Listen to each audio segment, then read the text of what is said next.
My milkshake brings all the boys to the yard, and I drink your milkshake.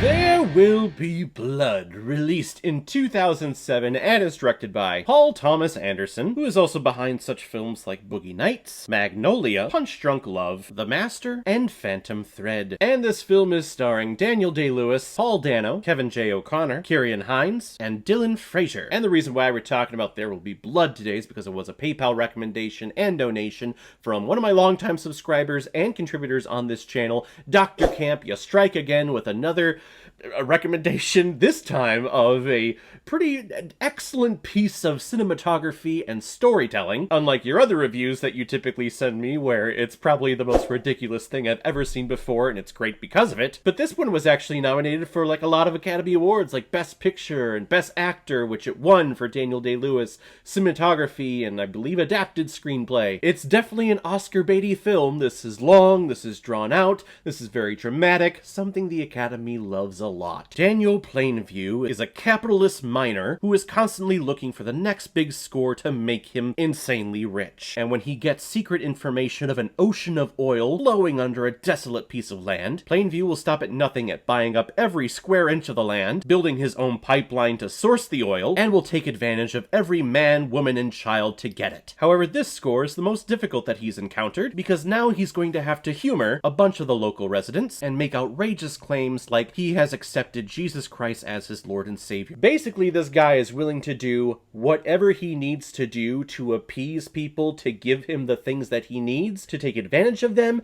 and make a lot of money in the process. I've only seen this movie like 1 or 2 times, and the reasons because of that is because when it came out, I was a little confused, in particular with the whole Paul Dano, Paul, and Eli characters. Not understanding that they are 2 separate characters. I thought they were just the same person trying to hustle Daniel Plainview, but no, they are actually 2 different people. And I guess I'm still confused. I'm still confused over that point. I guess they're twin brothers. I guess there would have been a directorial decision to kind of distinguish one against the other, because they both come across as the same person, personally. You know, I don't know, give one of them a mole somewhere, or even better yet, give the other person a mustache. That way you know one is one character and the other's another, because there's no way that both of them can grow the same mustache. Mustaches are different between every single person. And now you know, because knowledge is power. So I know this film gets a lot of critical acclaim, and everyone saying just how it's one of the best films that has ever been made, especially in the last couple of decades. It makes the top, or at least near the top, of all of these official ranking lists from all these famous film magazines and film editors and bullshit like that. Personally, I don't see what a lot of the hubbub is about this film. Is the cinematography great? Absolutely. Is the score great by Johnny Greenwood? Absolutely. Oh my god. You want something that gets under your skin? Just take a violin and just do high notes, sustained high notes, for a very long period of time and crescendo it over a scene. Yeah, that's gonna get under my skin right away. The score of this film is fantastic. Is it acted well? Yeah, it's Daniel Day-Lewis. He's one of the best actors who have ever stepped foot on this planet. Even with his left foot, he has stepped foot on this planet. He is fantastic. Something, though, about the story seems kinda choppy to me, and we skip periods of time with these characters where these characters make different life choices, and all of a sudden, how he was feeling towards one person, all of a sudden we have randomly jumped ahead in time, and now he hates this other person.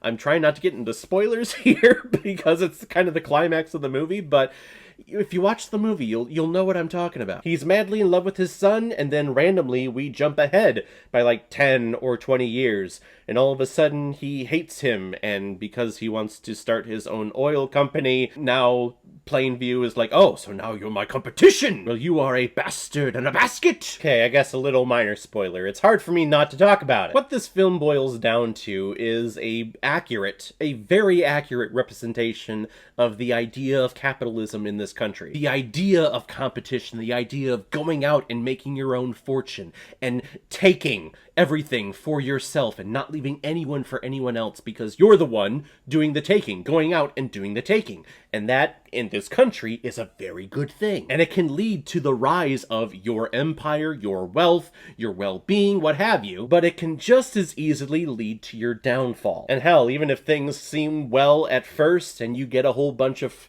riches and fortunes at first, eventually everything kind of comes crashing down and capitalism does lead to your downfall eventually. Plainview, though, he's a swindler and he's a sweet talker. You are sucked into everything that he says when he has a business proposition for you. He is intense, he knows exactly what he's talking about, and he knows how to kind of gauge who he's talking to appeal to them. Oh, you seem like you are a man of faith. Here, let me quote some scripture for you. See, that way we're on the same page. You think that I'm a Christian, therefore we are brothers. Or you are very knowledgeable about the oil industry. Okay, see, now I know how to gauge my mode of speaking to appeal to your sensibilities, and then to your sensibilities. He's a brilliant character. But that whole speech that he gives about his drive for competition and always trying to outwit his competition when he's delivering that to his stepbrother, I mean, that's the heart of the movie right there. That's who this character is, and that's why we are going on this journey with this despicable human. At points, you look at him in this film and you go, wow, that's very inspiring. What you are doing, you are making your own fortune, you're going out and doing it yourself. And then you look at him at another point in his life and you go, you are a terrible, despicable human being. Who would ever want to be caught dead with you in a room? Who would ever want to partner with you? Who would want to be your son? He is a scary-ass villain, though. He's the protagonist. He is our main character, so I know people out there sometimes get the idea of antagonist and villain kind of, they're the same thing. That's absolutely incorrect. Plainview is the villain of this story, but he is the protagonist. The antagonist is really everyone outside of Plainview himself. Everyone is the enemy. Everyone he views as competition. That is the enemy. That's the antagonist. That's the person that he's trying to beat. He's trying to beat everyone. Doesn't mean he's not a son of a bitch, though. He's a pretty despicable person. But when he threatens you in a very matter-of-fact way. Like when Paul comes up to him and says, hey, go out to this land, buy it, because there's an ocean of oil underneath it. And Plainview says, if you're lying to me, I will come back and I will kill you. Does that sound okay to you? It's very sociopathic-like. I believe that's the correct term, where you just don't feel any emotion behind what you are saying. When he threatens, it's very matter-of-fact, and I like that choice. The movie is a great character study into this terrible person.